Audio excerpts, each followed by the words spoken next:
Ok, on va faire la correction des exercices qu'on n'a pas eu le temps de faire en ARMA. On va commencer par l'exercice 2 de la partie physico-chimie des solutions aqueuses. Donc on vous disait que le sérum humain est composé de Na+, à une concentration de 140 mmol par litre, du Ca2+, à une concentration de 2,5 mmol par litre, de l'HCO3- à 26 mmol par litre, du K+, à 5 mmol par litre, et du Cl- à 100 mmol par litre. On vous demandait de déduire l'activité osmotique des ions Na+, et Cl-. Donc pour ça, on a la formule de l'activité, qui est égale à gamma, qui est le coefficient d'activité, multiplié par l'osmolarité. Pour calculer le coefficient d'activité, c'est log du gamma est égal à moins 1,5 multiplié par la valence de l'ion au carré, multiplié par la racine carrée de la force ionique. Donc il nous faut la force ionique. La force ionique, c'est égal à 1,5 de la somme des concentrations molaires de l'ion multipliées par sa valence au carré. Donc on n'oublie pas le carré, c'est très important. Alors c'est parti. La force ionique de la solution, donc c'est 1,5 avec la concentration du Na+, qui est égale à 140 mmol par litre. 140 mmol par litre, que l'on multiplie par sa valence, donc 1 au carré ça fait 1, plus la concentration du Ca2+, 2,5 mmol par litre. Donc là, le Ca2+ a une valence de 2, donc de 2 au carré. Ça fait 4. Plus le HCO3- qui a une concentration de 26 mmol par litre, donc une valence de 1. Plus de 1 au carré, donc ça fait 1. Plus le K+, qui a une concentration de 5 mmol par litre, pareil, 1 au carré. Et plus le Cl-, qui a une concentration de 100 mmol par litre, et pareil, multiplié par 1 au carré, donc ça fait 1. Et on obtenait pour la force ionique de la solution une valeur de 140,5 mmol par litre. 140,5 mmol par litre. Donc voilà. On a notre force unique. Donc on peut calculer le coefficient d'activité du Na+, et du Cl-. Donc, on reprend cette formule-là. Donc log du gamma du Na+,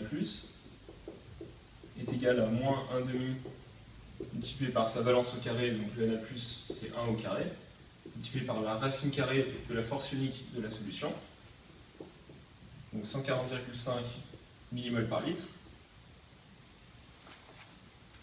Donc là, il faut faire attention à remettre en mol par litre. Donc on multiplie par 10 puissance moins 3 pour remettre en mol par litre. Et donc le coefficient d'activité du Na+, est égal à 10 puissance. Le verse du log, c'est 10 puissance. 10 puissance moins 1,5 multiplié par 1 au carré, multiplié par racine carrée de 140,5 fois 10 puissance moins 3. Et on trouve un coefficient d'activité du Na+, de 0,65. Voilà. Même chose pour le coefficient d'activité du Cl-. Alors, c'est la même formule, moins 1,5 multiplié par 1 au carré, multiplié par racine carrée de 140,5 fois 10 puissance moins 3. Donc la valence ne change pas, donc ça va être la même valeur que le coefficient d'activité pour le Cl-, égal à 0,65. Donc voilà. Et enfin, on peut déterminer l'activité osmotique de chacun de ces ions. Donc on prend cette formule-là. Donc l'activité du Na+, est égale à son coefficient d'activité, donc 0,65, multiplié par son osmolarité, qui était de 140 millimoles par litre. À 140 millimoles par litre. Donc 0,65 multiplié par 140, ça nous donne 91 milliosmoles par litre. Donc voilà, là on est en millimoles par litre, donc on sera en milliosmoles par litre. Et puis le coefficient d'activité n'a pas d'unité. Et pour l'activité du Cl-, même chose, l'activité du Cl- est égale à 0,65 multiplié par son osmolarité, qui était de 100 millimoles par litre. Donc on obtient 65 milliosmoles par litre. Voilà. Donc voilà pour l'exercice 2. C'est pas très compliqué, il faut juste faire attention donc, à ne pas oublier les carrés. Et voilà, bien faire 10 puissance pour retrouver le coefficient d'activité. On va passer à l'exercice numéro 3. Donc voilà, on vous disait que un corps AB2 se dissocie avec un degré de dissociation de 15%. Donc alpha sera égal à 0,15. Pour une concentration en AB2 de 0,5 mol par litre. Première question, calculer les concentrations molaires en A2+, et en B- à l'équilibre. Donc, quand on a ce type d'exercice en concours, toujours commencer par faire un tableau d'avancement.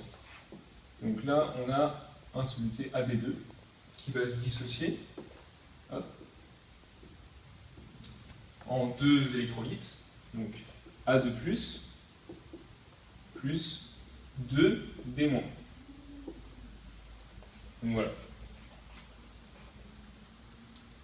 On a une concentration donc à l'état initial. On a une concentration en AB2 qui est égale à 0,5 mol par litre.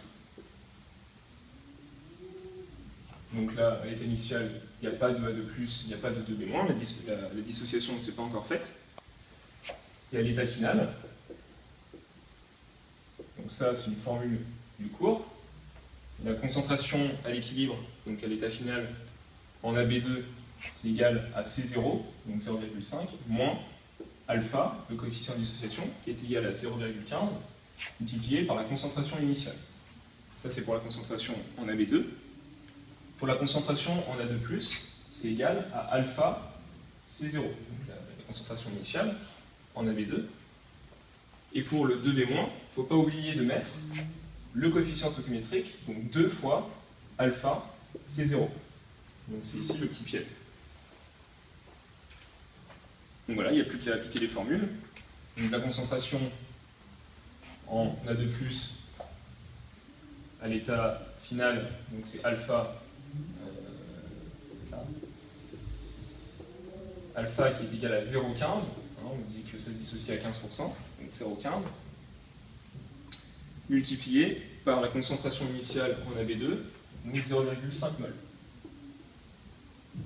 Et donc c'était égal à 0,075 mol par litre. Pareil pour le 2B-, la concentration en B- est égale à 2 fois 0,15 multiplié par 0,5. Donc c'est égal à 0,15 mol par litre. Voilà, donc la première question est faite. Ensuite, deuxième question, on vous demandait donc de calculer la constante de dissociation de AB2. Donc c'est cette formule-là, K est égal à la concentration en A2+, puissance son coefficient stoichiométrique, ici c'est 1, donc ça ne change pas, multiplié par la concentration en B-, puissance son coefficient stoichiométrique, ici c'est 2, donc on n'oublie pas de mettre au carré la concentration du B-, le tout divisé par la concentration en AB2, puissance son coefficient stoichiométrique, ici c'est 1, donc ça ne change pas, Ces concentrations-là, ce sont les concentrations à l'équilibre. Donc voilà, c'est les concentrations à l'état final. Donc il ne me reste plus qu'à calculer la concentration en AB2 à l'équilibre. Donc la concentration en AB2 à l'équilibre est égale à C0, donc 0,5, moins alpha 0,15 fois 0,5. C'est 0. Donc voilà, la concentration en AB2 est égale à 0,5 moins 0,15 fois 0,5, donc c'est cette formule-là, et on obtient 0,425 mol par litre. Donc voilà, il n'y a plus qu'à appliquer la formule ici, pour la constante de dissociation. Donc c'est égal à la concentration à l'équilibre en A2+, donc 0,075, multiplié par la concentration en B- à l'équilibre, 0,15, qu'on n'oublie pas de mettre au carré, parce qu'il y a 2 B-, c'est son coefficient stoichiométrique, et que l'on divise par 0,425 mol par litre. Et on obtenait une constante de dissociation AB2 égale à 3,97 10 puissance moins 3 mol par litre. Attendez, non, ouais. 3,97 10 puissance moins 3. Attention à l'unité, ce n'est pas des mols par litre, c'est des mols carrés par litre moins 2. Parce qu'on a mis au carré le B-. Donc si vous faites la métrologie, vous trouverez bien mol carré 8-2, et non pas mol par litre. Donc ça c'est aussi une question piège. Ça peut être un gros piège dans les QCM.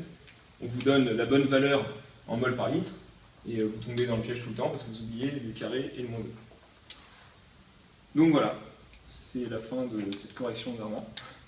Abonnez-vous à la chaîne du tutorat, et on se retrouve pour une prochaine fois pour une colle de biophysique et une Arma. Voilà.